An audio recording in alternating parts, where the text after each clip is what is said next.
देखो गाइस, अगर आप लोगों को यह क्वेश्चन आ रहा है या ऐसा प्रॉब्लम आ रहा है कि 012 के ट्रांसफार्मर की जगह अगर हम यहाँ पर 12012 का अगर लगा दे तो इसका कनेक्शन कैसे करेंगे। हाँ, ये समस्या है रे। क्योंकि एम्पलीफायर का जो वायर होता है वो थोड़ा अलग होता है। 012 पर आपको पता है 4 वायर से ब्रिज रेक्टिफायर बनता है और 12012 पर सिर्फ हमें 2 डायोड की जरूरत पड़ती है इसे ब्रिज रेक्टिफायर को कन्वर्ट करने पर, यानी कि एसी करंट से डीसी करंट पर कन्वर्ट करने के लिए। लेकिन इसका जो मेथड होता है वो दोनों में अलग अलग होता है। तो आज मैं आपको क्लियर करके बता दूंगा कि आखिरकार 012 की जगह पर 12012 आप कैसे लगा सकते हो। वीडियो चाहिए वीडियो को लाइक कर देना, चैनल को सब्सक्राइब कर देना। मैं हूं राहुल, आप देख रहे हैं हेल्प गुरु चैनल। चलिए शुरू करते हैं।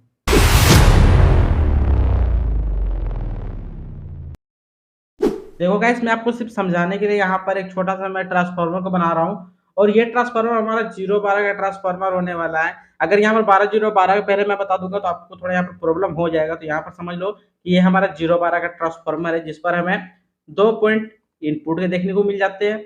ये समझ लो इनपुट है 220 वोल्ट जो हमारा एसी करंट होता है, अल्टरनेट करंट होता है। अब यहाँ से हमें 2 वायर निकलता है जो हमारा होता है आउटपुट के लिए।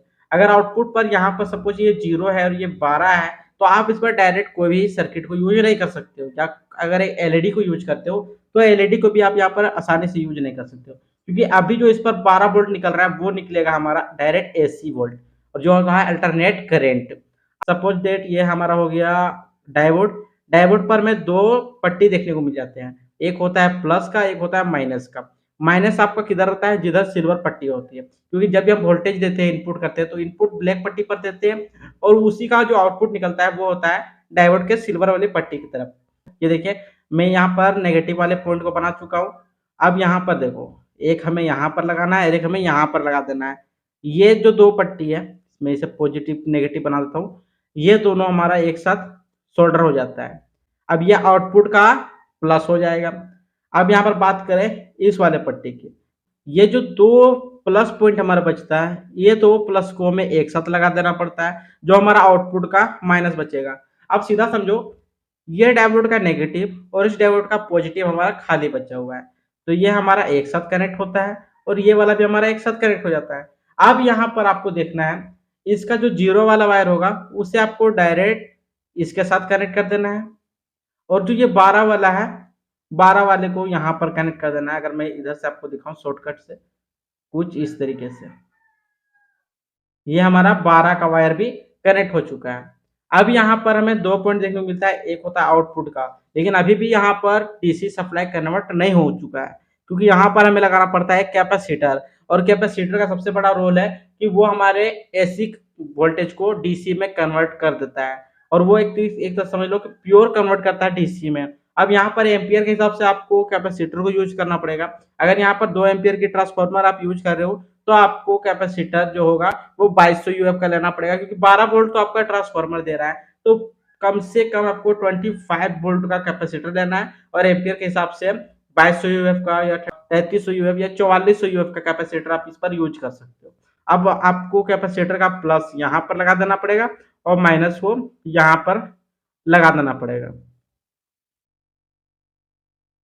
कुछ इस तरीके से हमारा जो ब्रिज रेक्टिफायर है वो कंप्लीट हो जाता है। अब यहाँ पर बात करेंगे कि 12012 किस तरीके से काम करेगा और हम एम्पलीफायर पर किस तरीके से लगा सकते हैं। तो 12012 का हमें यहाँ पर एक फिर से छोटा सा ट्रांसफार्मर बनाना पड़ेगा। सेम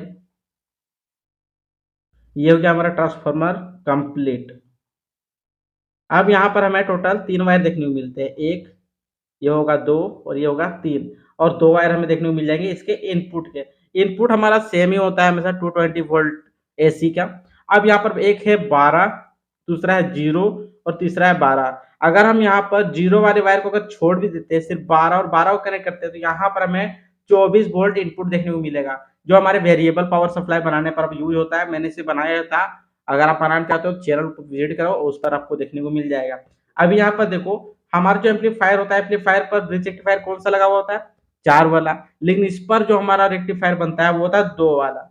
यानी डायोड तो आपको मैंने बता दिया एम्पियर के हिसाब से लेना है। अब यहाँ पर आपको सीधा समझो तो मैं यहाँ पर 2 डायोड बना देता हूँ, ये हो गया 1 और ये हो जाएगा हमारा 2।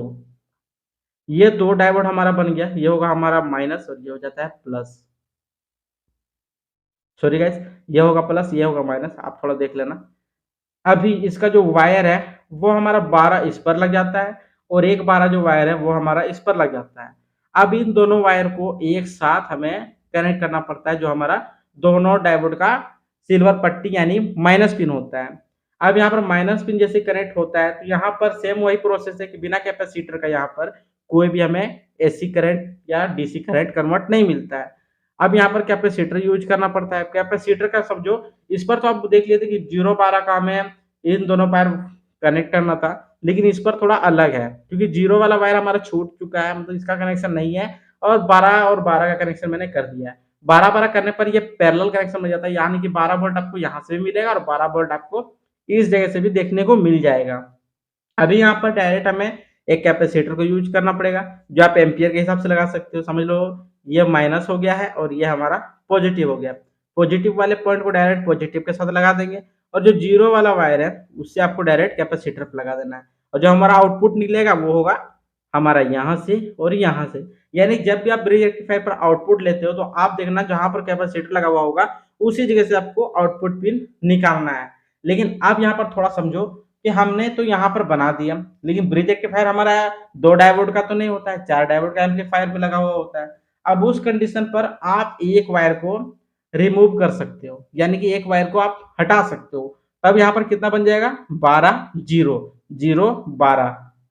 आप समझो, आपने सोचा था कि ये हमने कभी भी ध्यान से नहीं देखा था, लेकिन ऐसा हो सकता है कि हम यहाँ पर अगर एक वायर को रिमूव कर दे तो 12-0-12 का ट्रांसफार्मर बिना ओपन किए या बिना इस पर कुछ कंप्लीट किए डायरेक्ट ही 0-12 में कन्वर्ट हो सकता है। जैसा कि आप यहाँ पर देख भी पा रहे हो, एक वायर जो है उसे मैंने यहाँ पर हटा दिया है, देख पा रहे हो ये एक वायर हटा हुआ है और जो 2 वायर है जो 12 और 0 का है उसे मैंने यहाँ पर सोल्डर कर दिया है।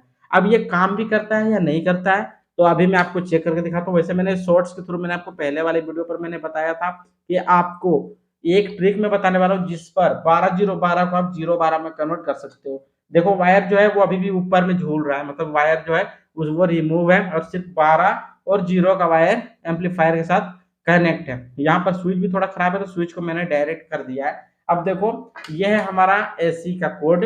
अब इस पर हमें लगा देना है डायरेक्ट एसी करंट।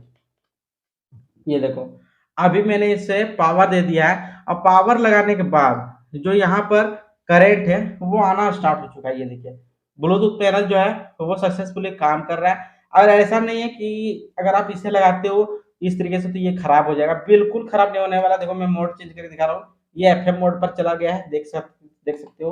अभी ये ऑक्स मोड पर है, ये रिकॉर्डिंग पर चला गया और ये माइक पर चला गया है। अब सोचो अगर हम इस तरीके से 12-0-12 को भी अगर इस पर यूज कर सकते हैं तो आखिरकार हम उतने मॉडिफिकेशन क्यों करें इस पर।